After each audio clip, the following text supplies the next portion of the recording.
Hola, mi nombre es José Roberto Rodríguez y es un gusto compartir contigo.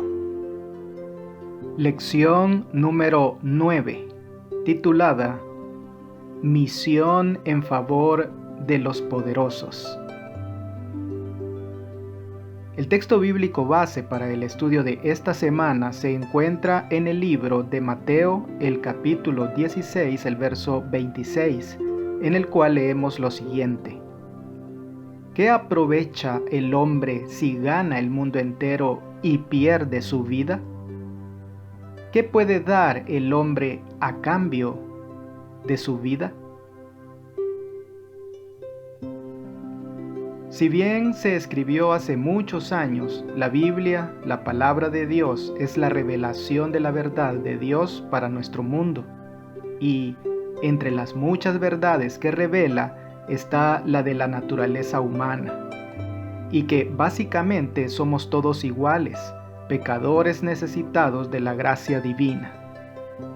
Esto incluye a los ricos y los poderosos. Los ricos y los poderosos de los tiempos bíblicos no eran diferentes de los ricos y los poderosos de los tiempos modernos, especialmente en su búsqueda de riqueza, fama y poder. Muchas veces, aunque no siempre, a expensas de los vulnerables. Sin embargo, Dios demuestra el mismo interés por la salvación de los ricos y los poderosos que por los débiles y los necesitados. Las Escrituras ofrecen algunos ejemplos apasionantes de personajes bíblicos que eran poderosos o ricos o ambas cosas, y cómo Dios los utilizó para ser de bendición para las naciones. Abraham, Isaac, Jacob, Salomón y José, por citar algunos ejemplos. Esta semana exploraremos la misión de Dios en favor de los ricos y los poderosos. Emprendamos el viaje para ver cómo Dios alcanzó a algunas de estas personas y cómo llama y prepara a los adventistas para dar testimonio a ellos también en la actualidad. Nabucodonosor. Como adventistas del séptimo día, creemos en lo que se conoce como la expiación ilimitada. Esto significa que, a diferencia de la postura de algunos cristianos, creemos que la muerte de Cristo fue por toda la humanidad, no únicamente por un grupo especial de los predestinados por Dios para la salvación. Porque Dios desea que todos los hombres sean salvos y vengan al conocimiento de la verdad, dice 1 Timoteo 2:4. Jesús se ofreció como sacrificio por nuestros pecados y no solamente por los nuestros, sino también por los de todo el mundo, como lo dice 1 Juan 2:2. Por eso todos fuimos elegidos en Él desde antes de la creación del mundo, como nos lo dice Efesios 1:4, aunque no todos lo elijan a Él. Por consiguiente, también encontramos relatos en la Biblia de todo tipo de personas que son alcanzadas para Dios. Leamos en Daniel el capítulo 4, el verso 37. Ahora yo, Nabucodonosor, alabo, engrandezco y glorifico al Rey del cielo, porque todas sus obras son verdaderas y sus caminos justos, y él puede humillar a los que andan con soberbia. ¿Qué le sucedió al rey aquí y qué nos dice esto acerca de la salvación que llegó a uno de los hombres más poderosos del mundo? Un ejemplo sorprendente en la Biblia de cómo Dios alcanza a los incrédulos poderosos es la historia del rey Nabucodonosor. El juicio de Dios se ejecutó sobre él de una manera similar a la de algunos reyes israelitas. El relato bíblico de Nabucodonosor, quien recapacitó y reconoció al Dios creador, muestra que Dios se preocupa tanto por los ricos y los poderosos como por los débiles y los necesitados. En el versículo 37, el hombre más poderoso de la tierra declaró: Ahora yo, Nabucodonosor, alabo, engrandezco y glorifico al Rey del cielo, porque todas sus obras son verdad, sus caminos justos, y puede humillar a los que andan con soberbia. Ojalá todos los ricos, los poderosos y los soberbios de entre los mortales comprendieran esta verdad. ¿Qué podemos aprender de esta historia? En primer lugar, Dios utiliza a creyentes comprometidos como Daniel como puente para llegar a los incrédulos poderosos. En segundo lugar, Dios puede intervenir directamente en el proceso de testificación para alcanzar a los incrédulos poderosos. Dios humilló a Nabucodonosor por su orgullo y su arrogancia, y aunque esta fue una historia muy dramática, hay muchas otras maneras en las que los ricos, los poderosos y los arrogantes pueden ser humillados. Aunque no seamos ricos ni poderosos según los criterios del mundo, ¿por qué debemos tener cuidado de evitar el tipo de arrogancia que había manifestado este rey? ¿Y por qué tener esa actitud es más fácil de lo que pensamos?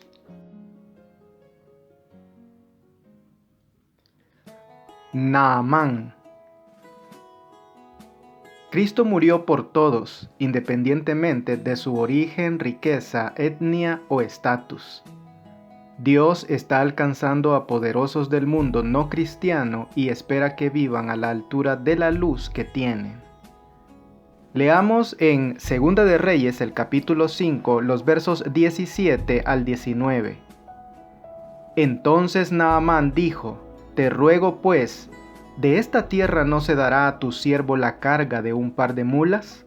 Porque de aquí en adelante tu siervo no sacrificará holocausto ni ofrecerá sacrificio a otros dioses sino a Jehová. En esto perdone Jehová a tu siervo, que cuando mi señor el rey entrare en el templo de Rimón para adorar en él, y se apoyare sobre mi brazo, si yo también me inclinare en el templo de Rimón, cuando haga tal, Jehová perdone en esto a tu siervo. Y él le dijo: Ve en paz. Se fue pues y caminó como media legua de tierra. ¿Qué podemos aprender de esta historia acerca de la manera de alcanzar a la gente para el Señor? En 2 de Reyes 5, 17 al 19, Naamán hizo dos peticiones inusuales después de que Dios lo sanó de la lepra. En primer lugar, pidió llevar 2 mulas cargadas de tierra de Israel a Siria, con el propósito de adorar al Dios vivo. Dijo: Porque de aquí en adelante tu siervo no sacrificará holocausto ni ofrenda a otro Dios, sino al Señor. En segundo lugar, Naamán pidió permiso para inclinarse junto a su rey, aunque ya no adoraría a los dioses de su rey. Ahora Naamán creía en el único Dios verdadero. Sin embargo, todavía tenía creencias paganas. Su pedido de llevarse tierra de Israel indicaba que no entendía completamente al Dios creador. Tal vez supuso que necesitaba llevar tierra porque en su cosmovisión Dios es territorial, como sus antiguos dioses. ¿O tal vez quería construir un altar con la tierra de Israel? De cualquier manera, su creencia en Dios estaba mezclada con sus antiguas creencias. La historia de Naamán ofrece un contexto para los no cristianos que se acercan a Cristo en la actualidad. Una lección que podemos aprender de la historia de Naamán es que los cambios de cosmovisión llevan tiempo. La segunda petición era más preocupante. ¿Por qué Naamán pedía permiso para inclinarse junto con su rey para luego pedir a Dios que lo perdonara? La respuesta del profeta nos da una pista: ve en paz. Como poderoso de Siria, Naamán tenía deberes que cumplir, que suponían un reto para su nueva fe. Es importante que los nuevos creyentes, especialmente los que provienen de otras religiones, reciban apoyo y orientación para hacer frente a las exigencias culturales y sociales de su vida pasada antes de ser una persona de fe. Recuerda, Naamán dejó su país impío como leproso y regresó como un hombre sanado y un discípulo del Dios Creador. Acababa de comenzar su experiencia. Necesitaba tiempo para crecer. ¿Qué lecciones debemos aprender de esta historia acerca de no presionar a la gente demasiado rápido, especialmente a quienes vienen de una cultura o trasfondo no cristiano? Testificar a los instruidos. Nicodemo. Nicodemo era un hombre culto. La Biblia lo describe como un gobernante de los judíos. Jesús se refirió a él como maestro de Israel. Conocía bien la Biblia y tenía sed espiritual del Señor. Desde una perspectiva humana podía parecer un seguidor de Dios. Guardaba todos los mandamientos y era un líder respetado entre los judíos. Era poderoso y rico.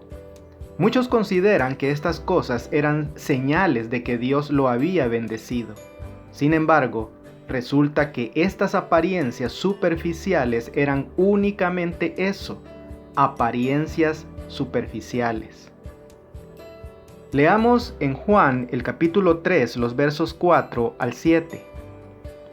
Nicodemo le dijo: ¿Cómo puede un hombre nacer siendo viejo? ¿Puede acaso entrar por segunda vez en el vientre de su madre y nacer? Respondió Jesús: de cierto te digo que el que no naciere de agua y del Espíritu no puede entrar en el reino de Dios. Lo que es nacido de la carne, carne es, y lo que es nacido del Espíritu, Espíritu es. No te maravilles de que te dije: os es necesario nacer de nuevo. ¿Qué revela esta historia acerca de las necesidades espirituales de Nicodemo y cómo las abordó Jesús de inmediato? Cuando Nicodemo se acercó a Jesús, trató de salvar las apariencias, el status quo, pero Dios conocía su corazón. Del mismo modo, Dios conoce el corazón y las necesidades de todos los ricos y los poderosos, sin importar su origen. Nicodemo fue a Jesús porque sus enseñanzas lo habían convencido. Su orgullo le impedía confesar abiertamente a Jesucristo como Señor, pero aquella noche lo cambió para siempre. Incluso después de convencerse de que Jesús era el enviado de Dios, siguió sin reconocer abiertamente que era seguidor de Jesucristo. Leamos en Juan el capítulo 7, los versos 43 al 52. Hubo entonces disensión entre la gente a causa de él, y algunos de ellos querían prenderle, pero ninguno le echó mano. Los alguaciles vinieron a los principales sacerdotes y a los fariseos, y estos les dijeron: ¿por qué no le habéis traído? Los alguaciles respondieron: jamás hombre alguno ha hablado como este hombre. Entonces los fariseos les respondieron: ¿también vosotros habéis sido engañados? ¿Acaso ha creído en él alguno de los gobernantes o de los fariseos? Mas esta gente que no sabe la ley, maldita es. Les dijo Nicodemo, el que vino a él de noche, el cual era uno de ellos: ¿juzga acaso nuestra ley a un hombre si primero no le oye y sabe lo que ha hecho? Respondieron y le dijeron: ¿eres tú también Galileo? Escudriña y ve que de Galilea nunca se ha levantado profeta. Y Juan el capítulo 19, el verso 39. También Nicodemo, el que antes había visitado a Jesús de noche, vino trayendo un compuesto de mirra y de áloes. como 100 libras. ¿Qué nos dicen estos textos acerca de Nicodemo y Jesús? En estos versículos podemos ver que Nicodemo obviamente había quedado tremendamente impactado por Jesús. Intentó protegerlo cuando Jesús estaba vivo y luego honrarlo después de su muerte. Sin duda, Jesús había tocado a Nicodemo, quien por más alarde de su conocimiento y sabiduría que hiciera, tenía una gran necesidad del Salvador como todos nosotros. ¿Por qué debemos tener cuidado con la trampa de pensar que, dado que tenemos la verdad y la tenemos, entonces el solo conocimiento de esta verdad es suficiente para salvarnos? ¿Y cuántas almas se perderán que tenían conocimiento más que suficiente para salvarse, incluyendo el mensaje de los 3 ángeles? Misión en favor de los ricos. Leamos en Mateo el capítulo 19, los versos 16 al 22. Entonces vino uno y le dijo: Maestro bueno, ¿qué bien haré para tener la vida eterna? Él le dijo: ¿por qué me llamas bueno? Ninguno hay bueno sino uno, Dios. Mas si quieres entrar en la vida, guarda los mandamientos. Le dijo: ¿cuáles? Y Jesús dijo: no matarás, no adulterarás, no hurtarás, no dirás falso testimonio, honra a tu padre y a tu madre, y amarás a tu prójimo como a ti mismo. El joven le dijo: todo esto lo he guardado desde mi juventud. ¿Qué más me falta? Jesús le dijo: si quieres ser perfecto, anda, vende lo que tienes y dalo a los pobres, y tendrás tesoro en el cielo, y ven y sígueme. Oyendo el joven esta palabra, se fue triste porque tenía muchas posesiones. ¿Qué lecciones podemos aprender de esta historia en la que, a diferencia de Nicodemo, una persona no aceptó a Jesús? La interacción de Jesús con el joven rico muestra lo peligrosa que puede ser la riqueza. Fíjate en estas palabras. Repito, es más fácil que un camello entre por el ojo de una aguja que un rico en el reino de Dios, dice Mateo 19:24. Esto, por supuesto, no significa que los ricos no puedan salvarse, sino solo que, si no tienen cuidado, sus riquezas pueden ser realmente un impedimento para la salvación. A fin de cuentas, los ricos y los pobres se enfrentan al mismo destino, la tumba. Esto significa que los ricos necesitan la salvación tan desesperadamente como los demás. El dinero no puede comprar la exención de la muerte. Esa exención es un don que Jesús ofrece gratuitamente a quien la reclame por fe. Yo soy la resurrección y la vida. El que cree en mí, aunque muera, vivirá, nos recuerda Juan 11:25. Leamos en Lucas el capítulo 19, los versos 1 al 10. Habiendo entrado Jesús en Jericó, iba pasando por la ciudad, y sucedió que un varón llamado Zaqueo, que era jefe de los publicanos y rico, procuraba ver quién era Jesús, pero no podía a causa de la multitud, pues era pequeño de estatura. Y corriendo delante subió a un árbol sicómoro para verle, porque había de pasar por allí. Cuando Jesús llegó a aquel lugar, mirando hacia arriba, le vio y le dijo: Zaqueo, date prisa, desciende, porque hoy es necesario que pose yo en tu casa. Entonces él descendió aprisa y le recibió gozoso. Al ver esto, todos murmuraban diciendo que había entrado a posar con un hombre pecador. Entonces Zaqueo, puesto en pie, dijo al Señor: He aquí, Señor, la mitad de mis bienes doy a los pobres, y si en algo he defraudado a alguno, se lo devuelvo cuadruplicado. Jesús le dijo: «Hoy ha venido la salvación a esta casa, por cuanto él también es hijo de Abraham, porque el Hijo del Hombre vino a buscar y a salvar lo que se había perdido». ¿Cuál es la diferencia entre esta historia y la del joven rico? Zaqueo respondió a Jesús de una manera que lamentablemente no lo hizo el joven rico. Nota que Jesús no le dijo a Zaqueo que vendiera lo que tenía para dárselo a los pobres, como hizo con el joven rico. Jesús debió haber sabido cuán atado a su dinero estaba el joven rico y por eso le dijo eso. En contraste, aunque no sabemos todo lo que hablaron cuando Jesús estuvo en su casa, Zaqueo se convirtió a Jesús y supo que tenía que hacer algunos cambios en su vida, especialmente en lo relacionado con sus riquezas. ¿Qué aprovecha el hombre si gana el mundo entero y pierde su vida? ¿Qué puede dar el hombre a cambio de su vida? Nos dice Mateo 16:26. ¿Qué deberían decirnos estas palabras a todos? Misión en favor de los poderosos.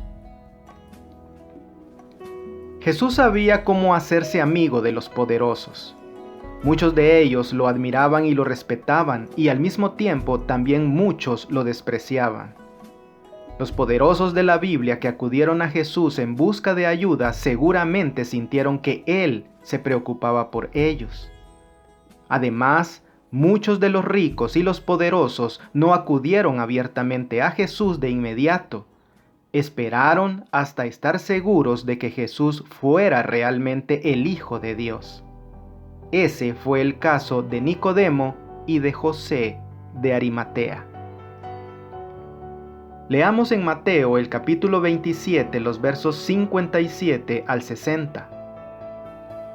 Cuando llegó la noche, vino un hombre rico de Arimatea, llamado José, que también había sido discípulo de Jesús. Este fue a Pilato y pidió el cuerpo de Jesús.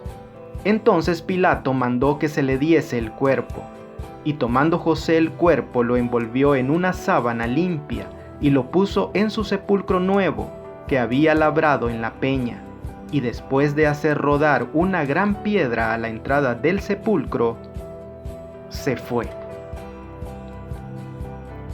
¿Qué nos dice este relato acerca de la manera en que el Señor utilizó a un rico que evidentemente había quedado impactado por Jesús? Hasta este momento no habíamos oído nada de José de Arimatea. De repente aparece este rico casi de la nada y es utilizado para ayudar a cumplir la profecía. Dios usó y seguirá usando a los ricos para sus propósitos. Por lo tanto, nosotros también debemos tener una misión en favor de ellos. Una de las fases más difíciles a la hora de entablar amistad con gente poderosa es definir por dónde empezar. En general, es mejor no perseguirlos. Deja que ellos vengan a ti. Jesús hizo esto. Ellos se convirtieron en testigos de su mensaje, de su sanación y del poder de Dios.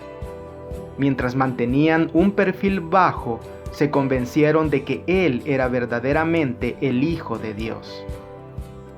Los poderosos tratarán de colaborar con un ministerio auténtico por varias razones. Quieren formar parte de algo bueno que cambie la vida de la gente. Y ellos saben que de esta manera su vida también puede ser transformada.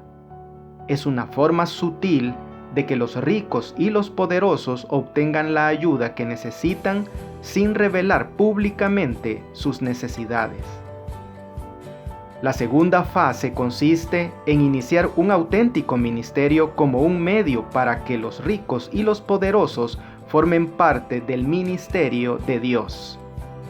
Dedica algún tiempo a atender y considerar la vida de los ricos y los poderosos de tu sociedad. ¿Cuál es tu desafío?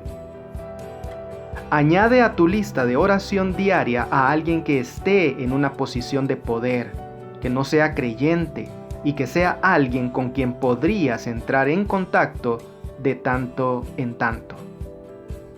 Y tu desafío avanzado es: escribe una carta o un correo electrónico a alguien que está en un puesto de poder, aunque sea alguien que no conozcas, y dile que estás orando por él o ella. Para estudiar y meditar. El amor de Jesús es el mismo por los pobres que por los ricos y los poderosos del mundo. Murió tanto por los príncipes como por los indigentes. Jesús conocía la manera más eficaz de llegar al corazón de ellos. Nos advirtió que es más fácil pasar un camello por el ojo de una aguja que un rico entre en el reino de Dios.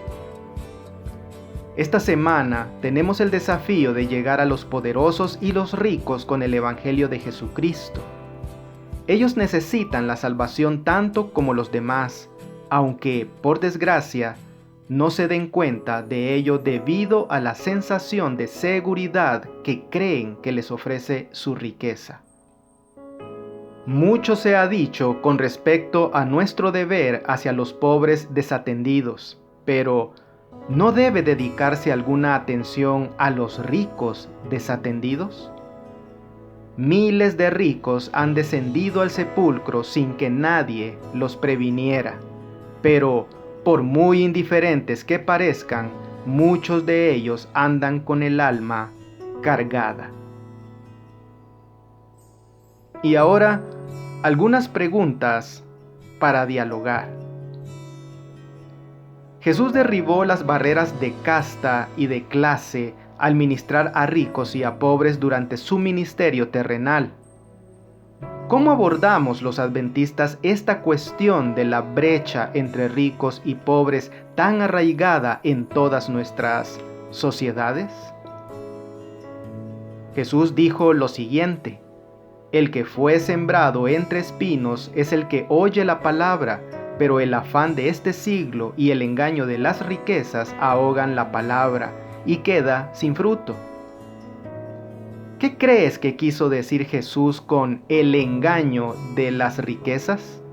¿Y por qué no necesariamente tenemos que ser ricos para ser engañados por las riquezas?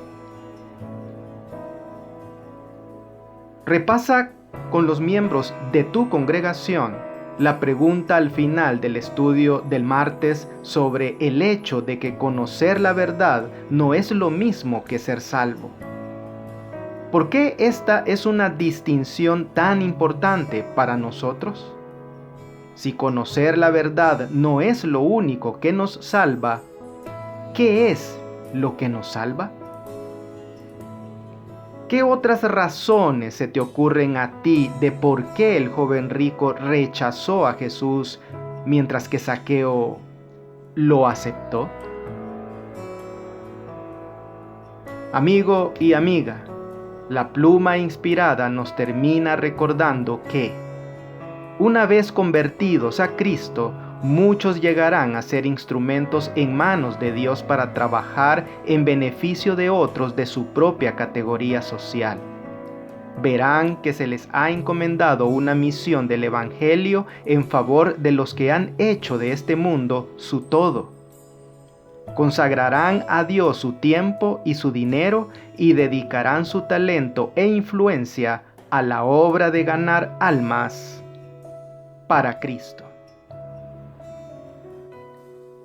Que Dios te bendiga. No olvides apoyar este ministerio suscribiéndote a mi canal de YouTube.